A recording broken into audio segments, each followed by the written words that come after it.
Bienvenue à votre magazine Justice et Paix. La semaine dernière, nous avons parlé du service civil pour la paix.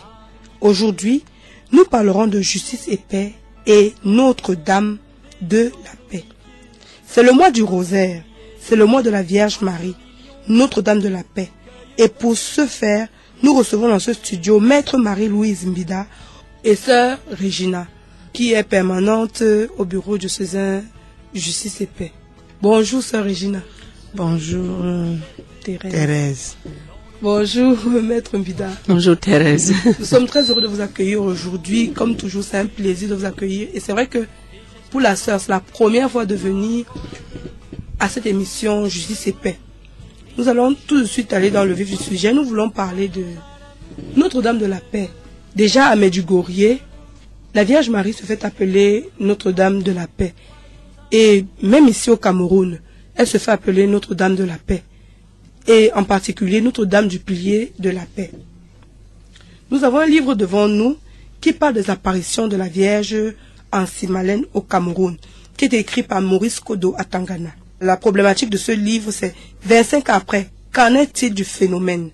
Et vraiment, Maître Marie-Louise Mbida, dites-nous 25 ans après, qu'en est-il du phénomène de Simalène? Merci Thérèse. 25 ans après, qu'en est-il de Simalène? Simalène avance. Simalène avance. Aujourd'hui, beaucoup de choses ont évolué. Nous avons reçu du chef de l'État un terrain de 3 hectares à peu près. Le titre foncier est sorti pour ce terrain.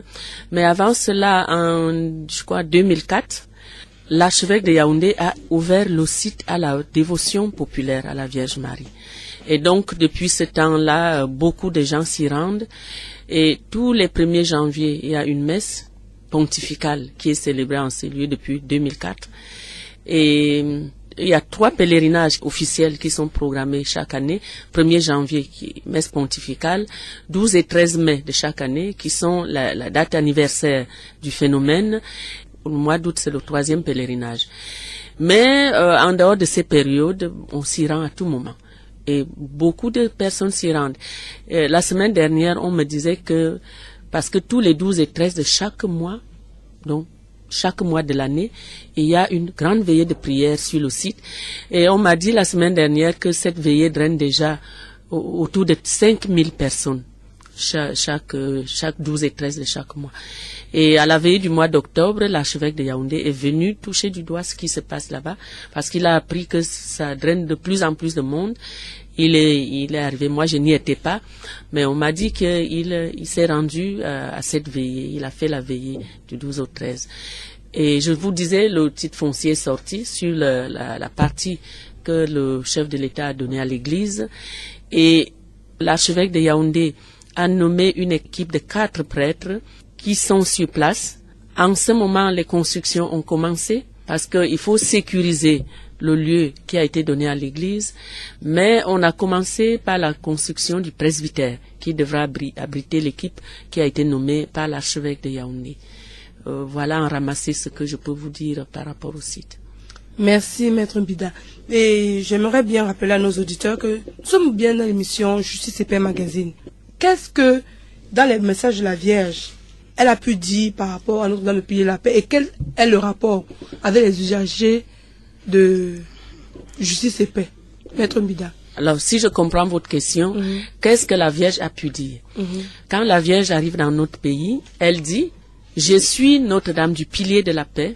À travers votre pays, le Cameroun, je répandrai la paix dans le monde entier. » En résumé, c'est l'un des messages, l'un des principaux messages de l'arrivée de notre mère dans notre pays. Bon, vous avez demandé le rapport avec Justice et Paix. Il serait difficile que je le fasse vraiment très bien parce que déjà Justice et Paix est un service de l'Église. C'est pas un service de l'Église qui est au Cameroun, c'est un service de l'Église universelle parce qu'il y a un conseil pontifical Justice et Paix. À la dernière émission, vous en avez parlé. Étant donné que ce service nous vient de Rome, par rapport au Cameroun, je ne saurais faire un rapport direct avec Notre-Dame du Pilier de la Paix. Mais ce que moi je peux vous dire personnellement, c'est que je pense que Notre-Dame du Pilier de la Paix a certains enfants à qui elle a pu confier une mission dans les services de justice et paix dans notre pays. C'est le rapport que je peux faire. Je peux vous dire que moi, personnellement, quand je suis en prière en Simalène, je ne sais plus c'était en quelle année, j'étais avec un autre frère en Christ qui s'appelle Frédéric Osogo, qui aurait dû être avec nous aujourd'hui, mais qui est malade, comme vous savez. Alors, quand nous entendons à travers une messagère, la Vierge dit « Je vous avais demandé de mettre sur pied dans les diocèses les commissions justice et paix », nous étions étonnés. Nous étions surpris parce que nous n'étions pas au courant du message. Ni Frédéric ni moi, nous n'avons pas entendu parler de cela avant. Et tout ce que nous savions et nous avons sursauté, c'est que quand le cardinal arrive à Douala, il demande de mettre sur pied une commission justice et paix, parce que avant lui, il n'y avait pas cette commission. C'est avec son arrivée que la commission justice et paix est créée. Et il s'avère que nous sommes parmi ceux qui mettent sur pied la commission justice et paix. Et quand nous le faisons, moi, quand je commence ce travail, je ne sais pas ce que j'aurais à faire dedans. Honnêtement, je n'avais jamais entendu parler de ça avant. Je venais à l'église comme ça. Et puis, quand nous recevons donc ce message, nous comprenons que la Vierge a voulu que nous soyons là. Donc, voilà ce que je peux vous dire par rapport à ce rapport-là, le rapport que vous souhaitez avoir. Nous allons nous arrêter un moment sur les témoignages écrits des filles et des fils spirituels de Simalène, contenus dans le livre de Monsieur Maurice Kodo Atangana. Il y a le premier témoignage qui a saisi notre attention. C'est celle du père Louis-Marie Frileuse. Il fait un rapprochement entre les béatitudes et les messages de la Vierge en Simalène. Le père Louis-Marie est un père de la communauté Saint-Jean. Voilà. Heureux les artisans de paix, car ils sont appelés fils de Dieu. Voici le message de Notre-Dame. Soyez toujours plus dans la paix et la joie. Vous avez vos noms inscrits dans l'Évangile. Réjouissez-vous dans le Seigneur, car il vous a sauvés gratuitement. Soyez dans la joie. Apprenez à retrouver sa présence dans la joie. Je suis venu transmettre à cette terre la paix du ciel et je voudrais que vous soyez mes artisans de paix. Recevez cette paix, tant d'âmes en ont besoin. Voilà ce que je suis venu apporter en cette terre du Cameroun. Que la paix de la Sainte Trinité soit en vous. La paix que je reçois de la très Sainte Trinité, si vous n'avez pas la paix, que donnerez-vous aux âmes troublées? La paix dans vos âmes, la paix dans vos familles, la paix dans ce pays, le Cameroun, la paix dans le monde entier. Recevez la paix du ciel, recevez la paix du Père, recevez la paix du Fils et recevez la paix du Saint-Esprit. C'est un message reçu le 3 mars 1996. Et elle dit, par la suite, le 30 juin 1996, c'est plus facile pour vous de dire, les petits enfants avaient rejeté la Sainte Vierge, sans toutefois se regarder soi-même. Alors, accepte de recevoir cette paix que je suis venu vous donner en cette terre d'Afrique, à tous les Camerounais, sans exception. Je dis bien sans exception. La magnanimité de Dieu, la grandeur de Dieu, l'amour de Dieu ne s'arrête pas aux œuvres humaines. Dieu, il est bon et dans sa bonté, il ne s'arrête pas à ce que font les hommes. Pour cela, il va donner sa paix aux Camerounais, aux âmes de bonne volonté, et par les âmes de bonne volonté, il manifestera sa volonté. Après avoir lu ce message de la Vierge que le Père a recueilli, qu'est-ce que cela vous inspire? La sœur Regina a quelque chose à nous dire. Ça inspire encore quoi? Que Dieu est la paix. C'est Dieu qui est la paix. Et quand nous parlons de Notre-Dame de la paix, Reine de la paix, Marie est Mère de Dieu. Elle est la Reine de la Très Sainte Trinité. Donc elle est, si on peut dire elle est Reine, c'est elle qui commande, même là on peut dire en quelque sorte comme ça la Trinité. Mais parce qu'elle est Mère de Jésus, qui est la sagesse même et source de la paix. Et il est dit que si nous n'avons pas de paix, nous ne pouvons rien faire. Il faut vraiment qu'on ait d'abord la paix en soi. Et avoir la paix, quand on a la paix, on doit être sûr qu'on est avec Dieu et que Dieu est en nous. Donc, Et ça se voit par exemple dans nos visages, sur nos visages. Il y a des soucis, les gens qui ont le front foncé et tout ça. C'est qu'il n'y a pas de paix.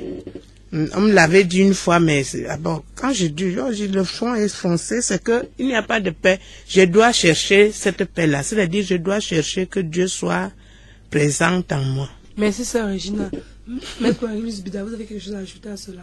Par rapport au message du Père Louis-Marie, je vous dis déjà que la Vierge nous a donné un chant qui a plus de 48 couplets sur la paix.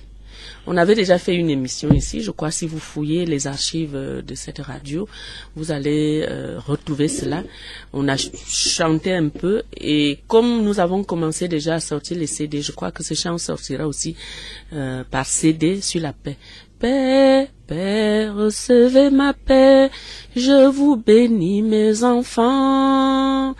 Paix, paix, recevez ma paix, je vous bénis mes enfants. C'est un très beau chant, un très beau chant.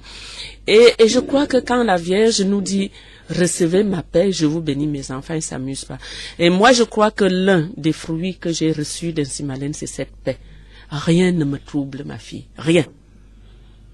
Quels que soient les événements, alors les gens qui me voient à distance savent que moi j'ai pas de problème. Mais en réalité, parce que la Vierge, elle a travaillé mon cœur. Et même quand les gens ont des problèmes, ceux qui viennent vers moi, quand je leur parle, ils retrouvent la paix. Donc, le contenu de ce message que vous venez de lire là, du Père Louis-Marie, où la Vierge nous remet la paix et nous demande de transmettre la paix. Je pense que vraiment nous avons reçu cela. Parce que quand nous écoutons les gens, dans le cadre de justice et paix, quelqu'un vient surcharger avec ses problèmes. C'est pas parce que je suis avocat, mais généralement je commence mon travail en dehors de l'avocature. Parce qu'il faut écouter la personne dans ses problèmes. Lorsque je l'écoute dans ses problèmes, je commence à lui donner des conseils au niveau spirituel. Et en principe, les gens sont soulagés. Et depuis que la sœur Regina est là, je lui affecte certaines personnes. Elle écoute, elle conseille. Et avant même que n'intervienne la justice, si jamais on doit aller à la justice, la personne a déjà trouvé un soulagement. La personne a déjà un apaisement. Donc, et la Vierge dit, nous recevons pour transmettre. Et je crois que c'est ce travail que nous faisons. Maître Marie-Louise Bida, merci beaucoup. Et je pense que les auditeurs à la maison sont un peu édifiés. Et ils comprennent un peu le rapport que nous faisons entre Notre-Dame de la Paix, qui est apparue en Simalène et dans d'autres endroits dans le monde, et la Commission diocésaine Justice et Paix. Je voudrais ajouter, pas pour vous couper, pour vous dire que certaines de ces personnes-là, quand nous les écoutons, ils sont même pas baptisés. Hein. Au niveau de l'écoute, la Vierge m'a aussi transporté dans un groupe de prière du renouveau charismatique. Moi, vraiment, si avant la rencontre de ces personnes, on m'avait dit que je serais charismatique, j'allais dire non, parce que ma spiritualité est mariale. C'est la Vierge d'Insimalène qui me met en contact avec un groupe du renouveau charismatique. Et c'est dans ce groupe que j'apprends à écouter en profondeur les gens qui viennent vers moi. Donc avant j'écoutais, je donnais des conseils comme ça, mais ce que j'apprends dans le groupe au niveau de l'écoute, c'est d'écouter la personne avec la parole de Dieu.